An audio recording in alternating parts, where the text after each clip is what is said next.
Hi, this is Coach Marvin. May tanong ako sa'yo.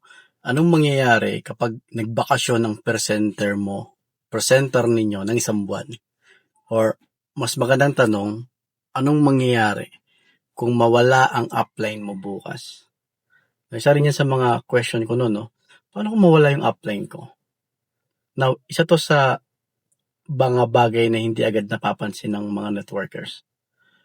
No? Kapag ang buong sistema mo ay nakaasa lang sa isang tao, sa mentor mo, sa presenter, sa coach, sa live webinar, no? Ibig sabihin nun, wala ka pa talagang nabibuild na business system. At ang meron ka ay dependency. Medyo masakit siyang pakinggan, but let me share to you my opinion, no? And mamaya, bigyan kita ng tips kung nahihirapan ka ngayon sa negosyo mo at gusto mo talaga ng pang long-term na strategy. Okay? And now, kadalasan, ito yung flow na nakikita ko ngayon sa network marketing. Step number 1, mag-i-invite ka. And step number 2, yung mga na-invite mo, papapasukin mo sa webinar, Zoom webinar. And step number 3, may magpe-present, may mag-hard close. Then, pag na-close na, hihingan nila ng commitment or down payment yung mga prospect nila. Yun yung nakikita ko ngayon. Then, step number 5, recruit. Ito na yung papakompletohin nila yung payment. Now, think of this. Kung aalisin mo sa system, yung step number 2. Pag inalis natin yung presenter, yung nagko-close, yung coach mo or yung mentor mo, tingin mo anong mangyari? Kikita pa kaya yung negosyo mo? Or tuloy-tuloy pa rin ba yung business mo? Yun ang ibig kong sabihin ng dependency kanina. Kapag nakaasa yung resulta ng negosyo mo sa ibang tao. Okay?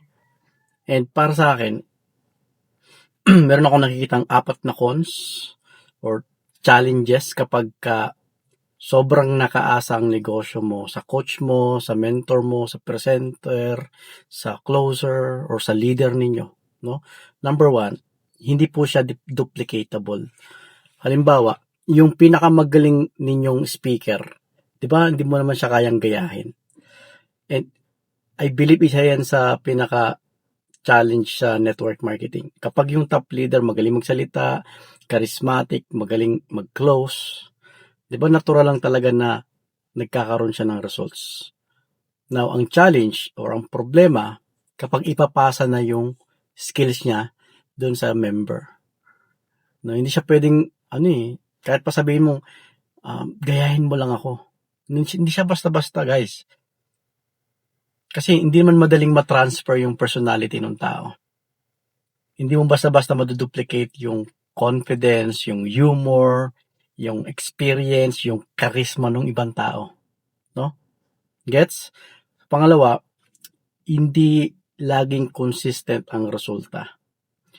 No? May results ngayon, bukas wala. May mga araw na mahina, may mga araw na malakas. Bakit nangyayari yun? Kasi hindi naman consistent na palaging mataas ang energy ng presenter mo, 'di ba? Hindi naman palaging maganda yung attendance, no? May mga araw din na pagod talaga yung presenter, yung nagsasalita, no? May mga araw na konti lang yung uma-attend, kaya mababa ang conversion. So, kapag tao ang mismong sistema, pabago-bago yung output. Pero kapag system ang nagpapatakbo sa negosyo mo, doon nagkakaroon ng predictable results. Okay? So, cons number 3 na nakikita ko, maraming mga prospect na excited mag-join sa simula pero hindi nagtatagal. No? Bakit nangyari yan? Maraming webinar, magaling mag-create ng excitement and there's nothing wrong with that. No, na-excite ang prospect, na-inspire, na-inganyo. No? Pero hindi ibig sabihin naiintindihan talaga nila yung negosyo mo. Kaya kung mapapansin mo, maraming sumasali ngayon, pagkalipas ng ilang linggo lang or ilang buwan, nawawala. So, mataas ang recruitment, pero mahina ang retention rate. Okay, ilan lang talaga yung nag-stay. So, cons number 4, kapag walang webinar, humihinto ang negosyo. Now, ito marahil yung pinaka malaking weakness kapag ganitong manual strategy yung ginagawa mo. Kapag walang webinar, walang prospect, di ba? Kapag walang presenter, walang recruitment. Kapag walang closer, walang sales. Kapag walang Zoom, parang walang negosyo. So, ibig sabihin, hindi system yung pinakang asset. Ang pinakang asset mo ay yung events, yung Zoom live event. At ang challenge sa ganitong setup, guys, kailangan mo siyang ulit-ulitin araw-araw. Ulitin mo siya kinabukasan, ulitin mo siya sa susunod na araw, sa susunod na linggo, paulit-ulit na cycle. And minsan, mapapaisip ka na kahit may negosyo ka, parang empleyado ka pa rin sa sarili mong sistema. No?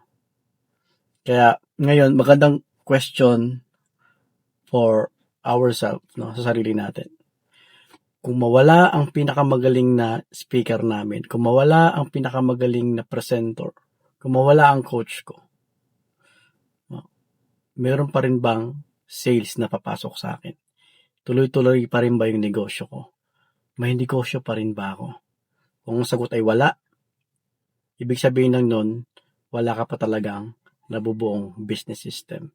Dahil nakaasa pa rin yung business mo sa tao.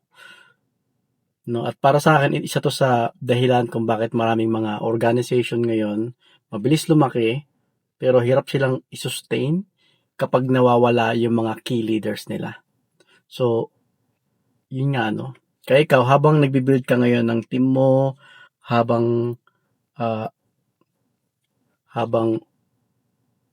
pinapalaki mo yung team mo, no, dapat ang mindset mo, paano ko magkakaroon ng system na nakakakuha ng prospects, nakakapag-educate, nakakapag-build ng trust, nakakapag-present ng opportunity kahit wala yung upline ko or kahit na hindi ako busy, kahit na busy ako sa ibang bagay. Okay? So, ang tips ko sa'yo, mag-acquire ka ng skills, mag-acquire ka ng knowledge, no? Aralin mo yung mga tools gaya ng sales page, landing pages, iba pang mga automated systems, no? Yan lang paraan para maging long-term yung success mo dyan sa negosyo mo. At parang naman sa mga leaders, no, hindi ko sinasabing huwag kang mag-webinar. Kaya malaking tulong pa rin ang webinar. Ako nag-webinar din ako. Ang point is, huwag iasa lahat dito. No? Mag-build ka ng system na kayang magtrabaho para sa iyo kahit na papahinga ka. System na kayang ipagamit sa team mo para meron kang duplication. No, dahil kapag ang business mo ay nakaasa lang sa presence mo, hindi business ang tawag doon, trabaho po ang tawag doon. No? Pero kung meron kang totoong sistema na kayang tumakbo kahit wala ka, kayang tumakbo kahit natutulog ka, yun ang tunay na leverage. So that's it for this video. Like and share. Kita-kits tayo sa mga susunod natin na mga tips.